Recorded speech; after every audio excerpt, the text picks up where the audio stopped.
All right, now we're going to move into winners and losers of the week, and I'm being joined by my dad, Tim, who of course was our guest last week and has graciously agreed to join me for winners and losers this week so that it's not just my takes, because this has been a solo episode where I've been reacting to The Unforgivable Sin of Miss Rachel by Lindsay Ellis.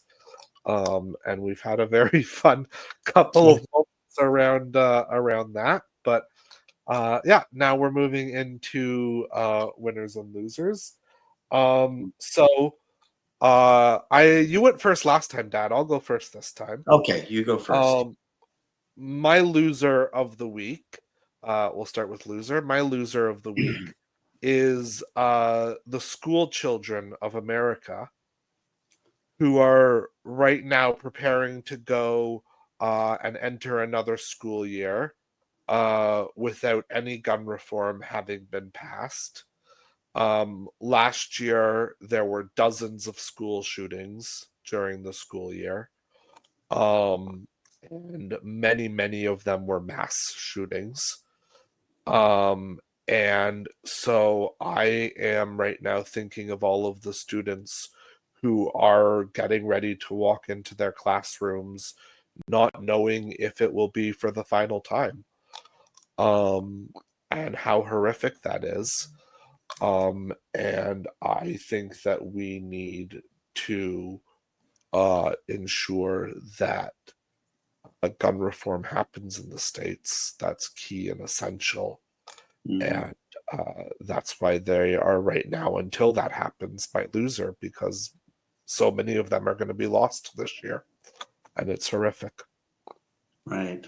And I can certainly concur. I had thought about that also in trying to figure out who I would say is a loser or losers.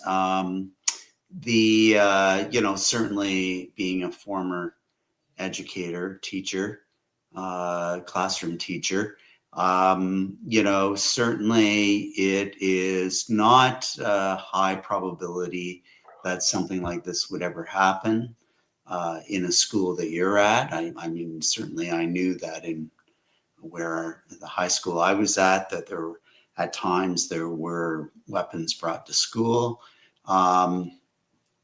In terms of guns, not necessarily, but the fact is that it has to be in the background of your mind. And doing lockdown drills, etc., is just the norm now for all schools, and whether it be in Canada or the United States or in many other, if not all other jurisdictions in the world. So a very big one. And it is something that it's sad that we have to even be thinking about that. But certainly, as what happened in Minneapolis shows, it's an ongoing threat. Mm-hmm. Absolutely. Yeah. All right. Who is your loser? My loser is somebody who, on one hand, I think is a winner, but is a loser simply because of the firestorm she has found herself in, and that's Susan Monarez, the head of Center for Disease Control, who has been fired from her job, as well as a number of other people, high position individuals in the CDC in Atlanta. Have been fired she was fired by the White House and Donald Trump and Robert F. Kennedy Jr. And basically what she did wrong and why she was fired was that she was trying to uphold some level of integrity and professionalism and scientific purity in terms of how she was trying to conduct the center, even after she was the one who had been appointed by Donald Trump to take on that role.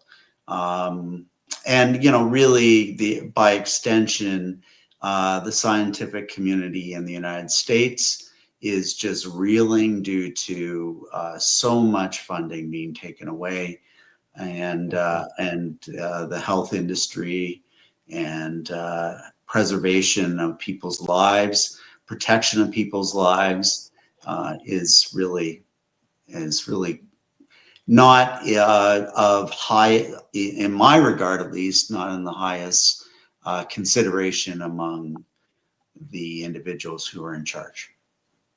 Absolutely. No, that's a good loser. Also, as unfortunate as it is for that to be a loser, that's the area that we're living in. My winner for this week is Pierre Poilievre. Last week saw him win his by-election, which I talked about in last week's episode. This week saw a poll that placed the Conservatives ahead of the Liberals for the first time since the election. And the Liberals are starting to slip in quite a few of the other polls. And so I think that there is, for the first time, maybe some room for growth for Mr. Poilievre. Some hope is on the horizon. Parliament is going to resume, which is where he really performs the strongest, and he'll be back in Parliament. And so I think that things are looking up for him this week for a number of different reasons, and that makes him a winner. That's really interesting. I think there is sort of this, whenever there is sort of a theme in politics, as well as, in many other subject areas, etc., where individuals actually who are seen as, somebody who's a dark horse, or who has, sort of lost the mantle of being sort of seen as in the highest regard, but then come back to actually become, return to the positioning is, that's sort of always looked as the underdog coming back to actually do well. And so I think he's got a little bit of that. Now, I think that polish can come off very quickly. Absolutely. And I think he holds our record for most amount of times as loser of the week. Yeah. So I'm not saying I think he's gonna not get back to that place. Right. But for this week, at least, he's had a good one. Right. What's interesting about that is my winner of the week is actually Mark Carney. And the reason Mark why Carney's our record for winner of the week in terms of most number of times. Well, I think he's taken a lot of hits over the last while, and people are waiting with bated breath, wanting him to do something to actually settle down the conflict with the United States and tariffs. But what he's doing right now, I think, is very wise, and he is really showing himself to be a statesman. He is. He was in Kiev earlier this week, and certainly that was a good visit for him.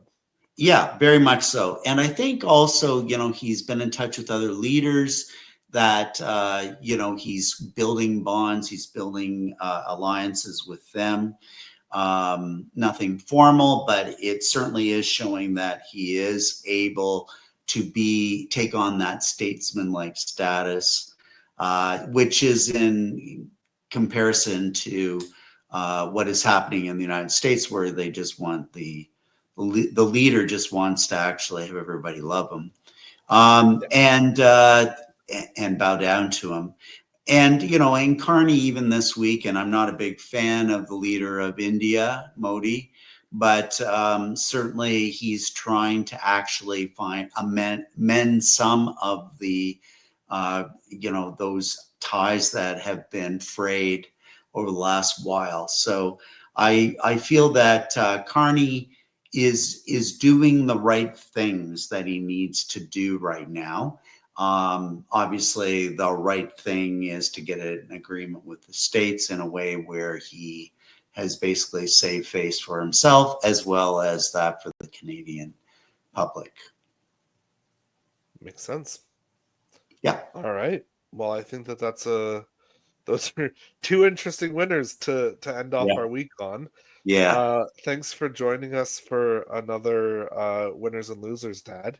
You're very welcome. I think it's there were a lot of candidates for both winners and losers, and it's just an ongoing kaleidoscope of try to pick one out of from each batch.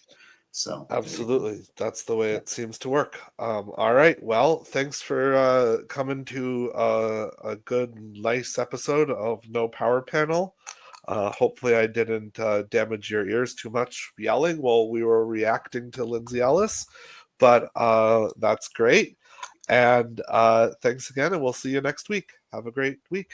Bye.